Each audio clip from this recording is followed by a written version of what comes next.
Fanani kusamba mrela kumbiti falamba mye fanani. Sur l'affaire des 8 milliards impliquant un ministre, une banque d'investissement par fond de malaise au sommet, le ministre des Finances, Cheikh Diba, a pris la parole. Je n'accepterai jamais que le président de la République ait plus de valeur que moi. Il peut avoir toutes les valeurs du monde, mais il n'en aura pas plus que moi. C'est aussi valable pour le Premier ministre, selon Cheikh Diba. Maintenant, nous n'allons pas entrer dans des considération spécifique car l'affaire est entre les mains de la justice mingoka. Après li nga xam ne mooy Pape Sané loolu la waxoon li ñu daal di koy auditionné bàyyiwaat ko mu ñibbi moom le ministre des finances Cheikh Diba daal dinay jël kàddu démb foofee ca assemblée nationale lu mu wax nag mooy du nangu ki nga xam ne mooy président de la république ëpp ko li nga xam ne mooy ay valeur notamment ki nga xam ne mooy le premier ministre ndax bu ñu tënkoo ci ay waxam mooy ku dee ak sa bàmmeel kon lépp li nga xam ne dina ko def rek dina ci jiital li nga xam ne mooy yàlla suñu borom pour l'instant nag nee na du ci sori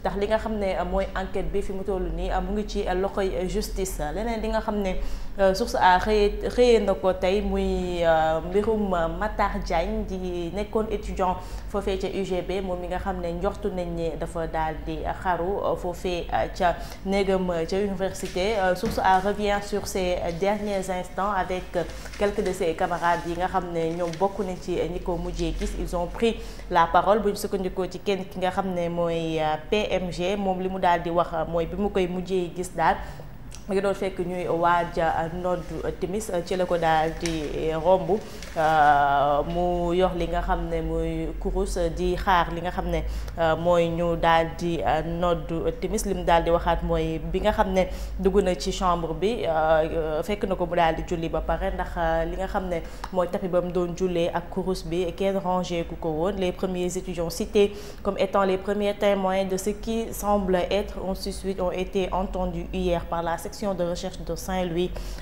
qui est chargée de l'enquête. 48 heures avant sa perte tragique, le défunt étudiant a été aperçu en train de faire photocopier des documents. L'enfant de Pikine Guinaw Rail n'avait pas certes le sens des relations et était solitaire, mais il fut un étudiant brillant, timide et très discret. D'ailleurs, M. Sey, professeur chargé des TD, travaux dirigés en année de licence, ne manquait pas d'apprécier son travail en plein cours et devant tous les étudiants. ñu ñaan rek yàlla suñu borom yërëm ko te xaaree ko aljana. Ba tey bu ñu sukkandikoo ci li nga xam ne moom la source a xëyee tey nga xam ne mooy procureur sàkku nañu ubbi enquête daal di xool moom Matar Diagne ci yan circonstances la daal di ñàkkee li nga xam ne mooy bakkanam. Leneen li nga xam ne journal bi aussi ñëw na ci mooy assemblée nationale ak annonce bi nga xam ne El Malick Ndiaye def na ko démb muy le premier ministre Ousmane Sonko dina daal di ñëwaat foofee ca assemblée nationale. Pas moins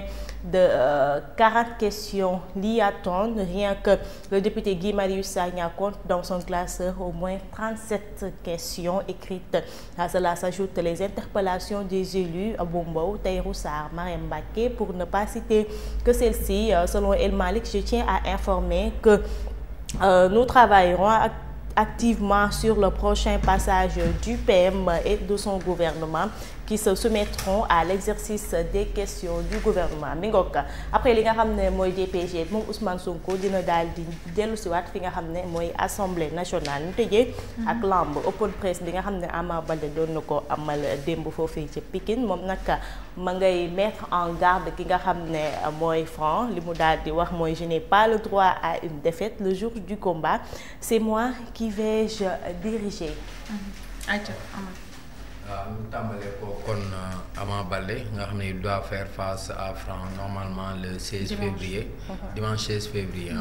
Ama Baldé bon ñu koy ñaanal rek moom ak son adversaire parce que comme il l'a dit moom nee na dina fexe ba du ñàkk ci combat boobu. Ama Baldé combat bu mujj sax est-ce que daanuñu ko wala moom dafa mel ni moom Modou Lo moo ko daan mu dem jëlaat poulain Modou Lo. waaw donc c'est un combat important pour lui. combat bu mujj moo daan. kan la non tase defe naa Modou Lo moo ko daan. Modou Lo la mujjee bëreel. Modou Lo la mujj bëreel. waaw Modou Lo la mujj bëreel. donc ce sera un combat très important pour lui Ama Baldé parce que Modou Lô dafa xaw a wàññi un peu son ascension au niveau de l'arène nationale leen lii c'est par rapport ak ki nga xam ne nii mooy président de l'Assemblée nationale El Malick Ndiaye xam nga démb dañ doon voté projet de loi yu ñeel banque yeeg institut de microfinance. Gris Bordeaux la mujjee daan. Gris Bordeaux. Modou Lô Gris Gris la mujjee daan.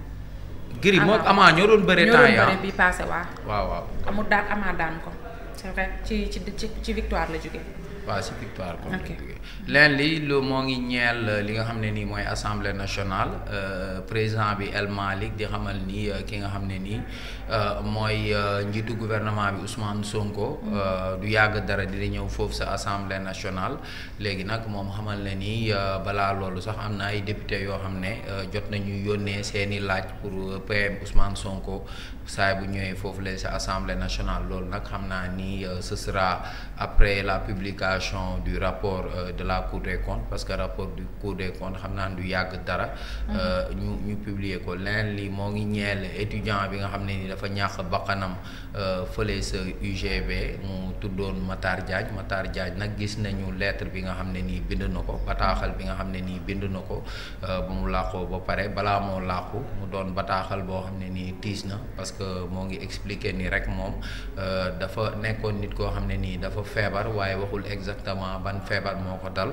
waaye nag moo ngi expliquer yenn stigmatisation yoo xam ne nii dañ ko doon def maanaam ñenn ñi nga xam ne nii dañ ko doon fuuñ nu ko olof di waxee maanaam di dal ci kawam wala di ko tuutil wala maanaam di naan kii dafa compliqué kii bëggul nit ñi yeeg yooyu mu doon loo xam ne nii tiis la ak naqar ci communauté estudiantine bi moom mi nga xam ne ni nag moom mooy Matar Diagne source a retracé na li nga xam ne nii moom mooy dernier 24 heures parce que moom Matar Diagne nee nañ rek balaa loolu di am moom ñoo ngi gis ni en fait balaa loolu di am moom Matar Diagne jotoon na julli timis ba pare ndaxte ñi nga xam ne nii demoon nañ ci néegam gis nañ ni moom ko tegoon kurus ak li nga xam ne nii moom mooy kii bu muy jullee donc mu doon loo xam ne nii lu tiis la ki nga xam ne nag moom mooy procureur nee na dina ubbi ab enquête pour xam effectivement lan mooy circonstance mooru Matar Diagne waaye selon les premiers éléments de l'enquête il s'agirait d'un suicide leneen li c'est par rapport ak ki nga xam ne nii mooy Cheikh Diba parce que démb rek ñoo ngi ko doon waxtaanee ñun suñu xel sax ci moom la demoon ni peut-être que gars yi Cheikh Diba la ñuy wax par rapport ak révélation entre guillemets bi nga xam ne nii Pape Sané def na ko léegi Cheikh Diba nag moom ba mu jàkkaarloo que ñi nga xam ne nii ñoom ñooy député yi ca pencum ndaw réew moom nee na daal du nangu ki nga xam ne nii moom mooy Ousmane Sonko wala président Bassirou Diomaye Faye gën koo goree wala gën koo jub moom Cheikh Diba neen nag mënul dugg ci yenn considération yi ndax mbir yi fu mu toll nii moo ngi ci enquête moom Cheikh Diba ce sont entre autres les sujets à la une de ce soir. Merci beaucoup Aïcha yeneen journaux yi. Aïcha Diego ñu jàll ci beneen. Les Échos la moom ci xëtam gu njëkk ñëwaat na sur l'affaire qui oppose Zakirou Lahi Sow et Doro Gueye. Le colonel Cheikh Sarr saisit la chambre d'accusation. Ses avocats demandent l'annulation de la procédure. Il invoque une violation des textes de la part du magistrat instructeur. Cheikh Diba, ministre des Finances et du Budget, se lâche après les accusations. Je ne vais pas accepter que Diomaye ou Sonko ait plus de valeur que moi. Mooy li nga xam ne rek moom la source a daal di titré ginnaaw ba coow li bare autour des accusations de Pape Sané moom daal dinay yëkkati li nga xam ne mooy kàddu jëmale ci loolu. Mody Nguiro, secrétaire général de la CNTS, selon lui nous ne sommes pas en guerre, nous ne sommes pas en grève, mais nous nous préparons au pire. Loolu la daal di wax moom it ginnaaw ba CNTS fi mu toll ni nekkee ci ay jafe-jafe jéego ñu dem ci beneen.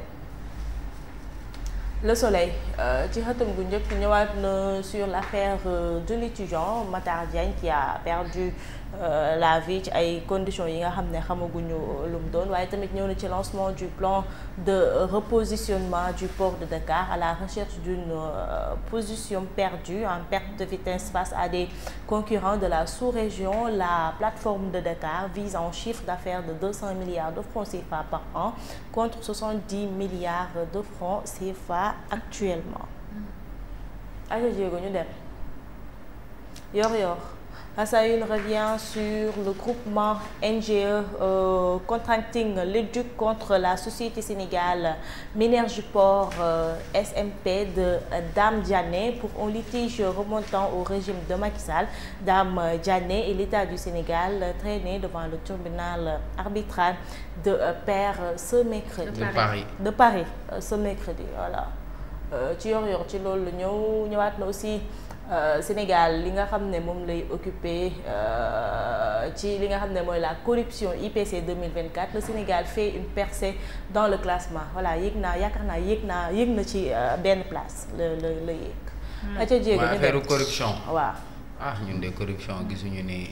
mais peut-être que les nouvelles autorités xam naa yan nouvelle autorité lii kay si sous Macky Sall nag. waaw sous Macky Sall. mais yéeg Macky Sall nag. sous Macky Sall nag. yow 9 mois yi passé da nga ko si bëgg mën a génne. 9 mois est-ce que par ñaata la ñuy c'est sous Macky Sall. parce que étude 2023 la ko 2024. d'accord bi seen kii génnagul quoi. ok 2023 mais 2023 ba 2024. 2024 ñoom amuñu si dara quoi. avril. avril waaw. sëriñ lii ma naan sëriñ sax Omar lii 2000. waaw yow yéenewul lan nga koy yéenewul lan nga. non damay laajte rek pour man par rapport ak yenn réforme yu ñuy def quoi. non parce que gis par naa année la te defe naa ni. d'accord chaque année. journal bi ñëwaat na ci port autonome de Dakar ak son plan de repositionnement bi tout comme ni ko Le Soleil defee waaye tamit ñëwaat na sur la mort tragique de Matar Diagne doon étudiant foofee ca UGB avec la lettre qu'il a laissée avant de mourir comme ni ko Source A defee sànq naa ko procureur daal dinay sàkk ñu ubbi ci enquête ngir daal di mën a leeral moom Matar Diagne ci yan condition da ñàkkee bakkanam ministre Cheikh Diba moom it tontu na en quelque sorte nga xam ne mooy Pape Sané Birame Souleye Diop réitère son engagement à une gestion optimale et transparente des ressources minières. Voilà jéego ñu dem.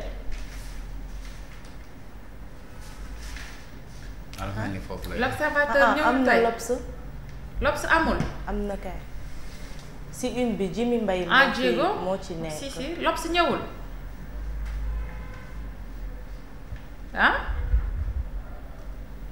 Vox Pop après L'Obs moo ci war a topp normalement. si voilà mu ngi nii Jimi Mbaye ce matin la ñu gis li nga xam ne mooy annonce bi nga xam ne Youssou Ndour def na ko après 40 ans de compagnonnage il a perdu li nga xam ne mooy une partie de lui-même mooy Jimi Mbaye nekkoon guitariste dans le groupe Super Étoile. mais Jimi Mbaye après jógewuloon Super Étoile. waaw nekkoon na si Wally quelque temps mais après ñëwaat na. parce que bi ñu falee Youssou Ndour mu nekk ministre. defe naa ci la xam nga Super Étoile amoon ay problèmes yu sew. après moom ci la quitté après rejoindre Ramdan. après ba Youssou reprendre il est retourné au bercail voilà. 40 ans de en fait c'est une perte c'est une grosse perte pour waa Super Étoile. nit bu dee la ñu inna lillahi wa inna ilayhi rajiun donc c'est une grosse perte pour la musique en général. Jimi Hendrix. Jimi Hendrix l'américain. non mën naa ko bañ a xam sama xel nii rek moo dem ci Jimi Hendrix. mais je le savais pas. ndaanaan nga nag. ndaanaan la je le savais pas. kii ndaanaan la yow. non ay rock ak yooyu xam nga Dire Straits. xam nga Dire Straits. kii ndaanaan la Jimi Mbaye mii ndaanaan la ndaanaan demati na rek. Youssou nag autour de toi. ñëpp ku ëmbul sax ku baax. waaw ba pare ku mën a reetaan.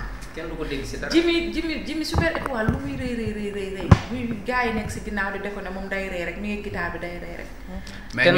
mais ñoom xam nga ñoom. c'est que ñoom seen génération lu neex si ñoom mooy doo leen dégg si ay frasques. non. ñoom ñëpp ay Jimi Mbaye ay même comment il s'appelle. mais nag seen njiit la tamit de Youssou Ndour tamit doo ko dégg. ci ak ñoom tamit. am na nu mu leen yaree quoi. non ban yaree ñi ay kiiwam lañ ay Mbaye Gueye Faye. non c'est que boo déggee xam nga moo wax ni am na suñu leen yaree. xam nga ce sont des compagnons. voilà mooy tëdd filu Super Étoile. kenn moom li mu peut-être am na nu mu doon mel. te ñoom duñ xam nga di nga leen dégg si ay coow. Youssou doo ko saaga ba mu tontu la. doo ko wax ju ñaaw Youssou Ndour lu mu déggul. ay nopp garmi la yo xam nga. pacte la boole ak organisé. waaw Youssou du wax Pape Cheikh nee na li ngeen koy dégg du woyim noonu la mënee lijjanti kaa mais Sénégal ñun xamuñu Youssou ci tontu moom daal. waaw mais kilifa noonu lay doxee. moom daal dina way il s'exprime avec sa musique ci suuf mais. waaw il s'exprime avec sa musique mais quant à di def ay coow ça je l'ai su bi ñuy wax ne diggante Viviane ak Aby Ndour am na coow. dafa ci ne patt ba à la fin lim ci wax ci la wax ji fay. ça veut dire kër day am. non Youssou Ndour kilifa la kër day am kilifa. daanaan la réew mi nag xamuñu ko nag. réew mi xam nañ ko nag de pourtant. non xam nañ ko dañ ko soxor rek. xam nga Sénégal lañ soxor rek. mais man xam nga parce que man li may wax mooy Youssou Ndour quand même xoolal lu mu fi créé si dëkk bi temps yi passé la fi inauguré benn bon même si Amina nee na société bi actuellement mi ngi am ay problème metti na quoi mais quand même c'est quelqu'un koo xam ne nii c'est un panafricain en tout cas nañ ko c'est un ñaanal panafricain un capitaine d'industrie entre guillemets quoi parce que c'est quelqu'un qui a créé beaucoup d'entreprises yoo xam ne nii te boo xoolee betu Afrique yi njëkkoon a yi ñu mujjoon a éliminer supprimer woon Youssou Ndour mi bokkoon na si ñu doon démarche. waaw parce que voix bi di si woy ak yooyu di. relation yu bari def ciy participer. Youssou nag yéen bañ na ba Barack Obama bu mu ñëwee Macky Sall kay moom la laajte. moom la waxal te foofu nag dafa jaay culture Sénégal. waaw ci lu ko ne Macky Sall ne mais yow affaire yi foog ngay feeñ de parce que yow foofu pour jàpp si communication bi. mais malheureusement Macky Sall képp ku ko jege après bon. non mais bon c'est que li muy liggéey àndut ak également. àndut ak très vraiment la musique quoi. dama am Youssou Ndour bu ñu demee ba xaw ko mel nii lu koy xaw a yab Sénégal c'est à cause de la politique bi. la mais après il a su quand même mais mi ngi ci ay beaux jours am juste que nag lii ñëw na ci diggante bi mais mi ngi ci ay beaux jours am bu tëggee mu fees. bu wayee mu neex xale yi jël ko di ko challenge. te yu mujjee woy sax daa mel ni moo daal. waaye yow nga ne lan foo la. non moom il est unique. Rox li ma koy wax Rox soor dama te sonal nga ma. te temps yi moo tax ma bëgg a woy Youssou. luy Rox non Rox du dem bu daan nii Rox yab na Sénégalais yi. Rox benn tiktokeuse la daal yàlla mais dafa def challenge benn way Youssou Ndour mais vraiment ñu ngi koy ñaanal rek ah sëriñ yàlla na fi yàgg te wër. yàlla bàyyi man de maa ngi koy ñaanal de wax dëgg yàlla. wallaay Youssou Ndour xam dama ne des nañ ko xam réew mi. yàlla baax Youssou boo génnee à l'échelle internationale ni ñu ko joxee cër. ak ni ñu ko wormaalee nga xool tubaab yi ni ñuy reprendre ay morceaux. léegi da ngay dem TikTok gis ay tubaab jël ay morceaux Youssou Ndour di ko reprendre te dafa sagal Sénégal. ci culture am. Youssou dafa jaay culture Sénégal. Obama boobu ngay wax noonu Omar. bi fi Obama di ñëw. xoolal ministre yi kenn solu si xaftaan te bésu àjjuma la. te bu dee bésu àjjuma ñoom ñëpp xaftaan la ñu sol fii. même Youssou Ndour si sol xaftaan. taxaw nee na Obama dañu ko si sama répertoire musical doom. dafay déglu say waay. ah mais bien sûr. xam nga kooku c'est une star planétaire. ba xale yi xamul lan mooy disque d'or boobu xale yi xamuñu luy disque d'or. Ndour kenn xamul luy disque d'or ci këru àdduna yaa ko fi indi. ku ko yeb de danga koo fekk muy nelaw moom. loolu après Coumba Gawlo moo si topp mu ngi noonu donc amel nañ la njukkal de ñun Sénégal dañ laa amel njukkal. mu ngi noonu merci beaucoup il a investi dans la presse aussi. waaw domaine yëpp même mbay bi sax agriculture bi. Youssou investir na ko de. yàlla na ko yàlla yërëm moom mi nga xam ne mooy Djiby Mbaye ñu ngi jaale Youssou di jaale waa Super Étoile Papa Mbaye Gueye Faye ñu ngi koy jaale ñëpp daal ñu ngi leen di jaale di ñaan waaye dem gi yàlla na ko yàlla yërëm xare ko àjjana et tout le groupe bu Futur Média également. Merci beaucoup sama gars yi je vous retrouve dans un instant pour la suite de cette émission.